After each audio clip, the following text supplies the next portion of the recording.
하나님 말씀 사무엘하 9장 6절로 11절 말씀입니다.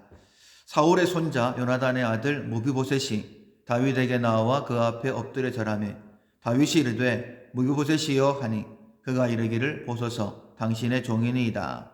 다윗이 그에게 이르되 무서워하지 말라. 내가 반드시 네 아버지 요나단으로 말미암아 네게 은총을 베풀리라.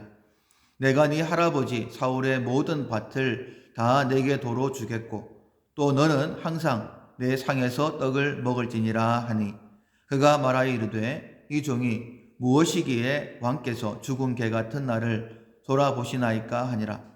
왕이 사울의 시종 시바를 불러 그에게 이르되 사울과 그의 온 집에 속한 것은 다 내가 네 주인의 아들에게 주었노니 너와 네 아들들과 네 종들은 그를 위하여 땅을 갈고 거두어 네 주인의 아들에게 양식을 대주어 먹게 하라. 그러나 네 주인의 아들 무비보셋은 항상 내 상에서 떡을 먹으리라 하니라. 시바는 아들이 15명이요 종이 20명이라. 시바가 왕께 아뢰되 내 주 왕께서 모든 일을 종에게 명령하신 대로 종이 준행하겠나이다 하니라. 무비보셋은 왕자 중 하나처럼 왕의 상에서 먹으니라. 아멘. 실제 필요를 채운다라는 제목으로 은혜의 말씀을 나누겠습니다. 12월의 품성은 사랑입니다. 대가 없이 주는 품성입니다. 사랑의 열매, 그 어떤 열매보다 하나님께서 우리에게 원하시는 열매이죠. 12월 한 달 동안 훈련을 통하여서 이 사랑의 열매를 풍성하게 맺는 우리가 되기를 소원합니다. 첫 번째 실천사항으로는 하나님의 사랑을 받는다. 두 번째, 도움이 필요한 사람을 찾아 돕는다. 세 번째, 대접을 받고자 하는 대로 남을 대접한다. 네 번째, 우리가 어제부터 시작했죠. 오늘과 내일 3일 동안에는 실제 필요를 채운다입니다. 꼭 기억하시고 훈련하시고 사랑의 품성을 더 풍성하게 갖는 우리가 되기를 원합니다. 다윗과 요나단은 우정으로 유명하죠. 그들의 우정이 우리에게 전해진 것은 그들이 실제적으로 서로에게 큰 도움이 되었기 때문입니다. 참 쉽게 돕기 어려운 그런 상황이었는데도 불구하고 도왔던 그 모습, 그것이 참 보기 좋았습니다. 서로를 돕는 것을 하나님께서 기뻐하십니다. 참 보기 좋다. 천지 만물을 지으셨을 때도 보기에 좋았더라라고 말씀하셨죠. 아담이 혼자 독차하는 것 보기 안 좋다. 그래서 돕는 하와를 돕는 배필로 그에게 세워주셨습니다. 그래서 하나님께서는 우리가 서로 도울 때에 우리를 흐뭇하게 바라보시는 거예요. 다윗과 요나단, 먼저 도움이 필요했던 사람은 다윗이었습니다. 다윗이 골리앗을 죽임으로 인하여서 이스라엘 역사에 등장합니다. 개선 행렬에 포함되어서 예루살렘으로 돌아올 때에 여인들이 노래하죠. 사울은 천천히요, 다윗은 만만이라. 기분이 좋았던 사울이요, 이 말을 듣고는 기분이 굉장히 상했던 것 같아요. 그리고 그 마음에 두려움도 있었던 것 같습니다. 다윗에게 만만을 돌리고 나에게는 천천만을 돌리니 내가 다윗보다 나은 것이 이 왕의 자리밖에 더 있겠느냐. 이제 곧 이 자리도 빼앗겠지라는 그런 두려운 마음으로 다윗을 죽이려고 했습니다. 물론 다윗은 골리앗을 죽임으로 역사에 등장한 것은 아닙니다. 우리가 처음에 알고 있는 것처럼 이스라엘의 왕으로 그를 기름 부어 세우실 때에 사무엘을 보내셔서 세우셨죠. 그래서 하나님께서 사울의 칼을 통하여 그를 훈련하시고 연단하셨던 것 같습니다. 그러나 당장에는 사울의 칼을 피해 도망 다녀야 됩니다. 하나님이 도우시겠지만은 하나님은 대부분의 경우에는 사람을 통해서 일하시죠. 이때 쓰임받았던 사람이 바로 요나단이었습니다. 요나단, 어떻게 보면 사울보다 다윗을 더 경계해야 되죠. 이미 사울은 왕이니까. 그 다음에 왕으로 세워질 자가 요나단이지 않습니까? 근데 이 요나단이 오히려 다윗을 격려하고 있습니다. 나는 하나님께서 너를 이 땅에 왕으로 세우실 줄로 믿는다. 너는 반드시 이 땅의 왕이 될 것이다.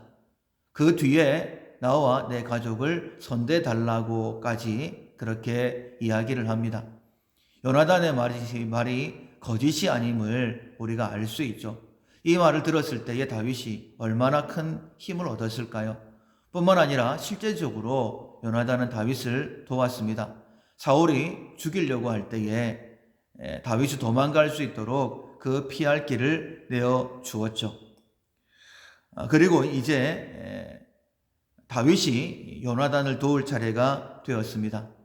사울과 요나단이 블레셋과의 전투에서 길보아 전투에서 전사를 합니다.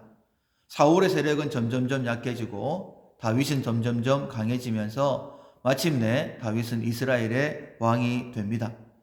이제 요나단과의 약속을 기억하고 도와줄 만한 힘이 생겼을 때에 그 약속을 기억하고 1절에 보면 사울의 집에 아직도 남아있는 자가 있느냐, 남아있는 자를 찾습니다. 찾지 않으면 찾을 수도 없을 만큼 그만큼 미미한 사울의 집안이 된 것이죠. 그런데 그렇게 했던 이유가 무엇이냐면 내가 요나단으로 말미암아 그 사람에게 은총을 베풀리라. 내가 받은 사랑, 내가 반드시 돌려줘야 되겠다라고 생각했던 것입니다. 그리고 요나단의 아들 모비보셋을 찾게 됩니다. 그리고 이렇게 이야기를 하죠. 7절에 네 할아버지 사울의 모든 밭을 다 내게 도로 주겠다. 또 너는 항상 나와 함께 식사를 하자라고 이야기를 합니다. 그렇게 얘기했을 뿐만 아니라 실제적으로 사울의 종이었던 시바를 부릅니다.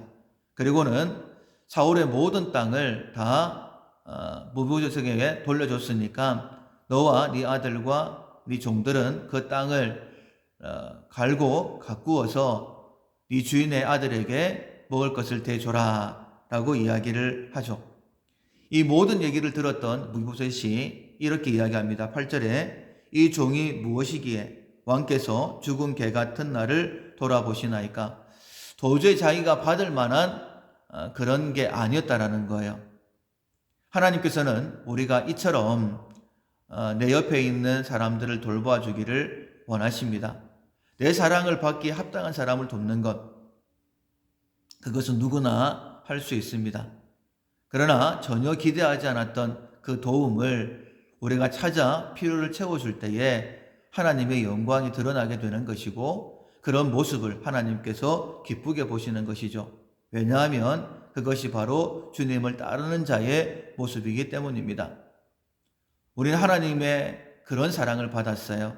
하늘 보좌를 버리시고 이 땅에 오셔서 십자가를 지시고 죽기까지 하셨던 그 사랑이었습니다. 그렇다면 우리는 그 사랑을 받기 합당한 사람이었느냐? 아니죠. 로마서에 보면 우리가 연약할 때, 우리가 죄인 되었을 때에 하나님과 원수 되었을 때다라고 분명히 말씀하고 있습니다. 하나님은 우리가 하나님의 그 마음을 가지고 서로를 섬기기를 원하십니다.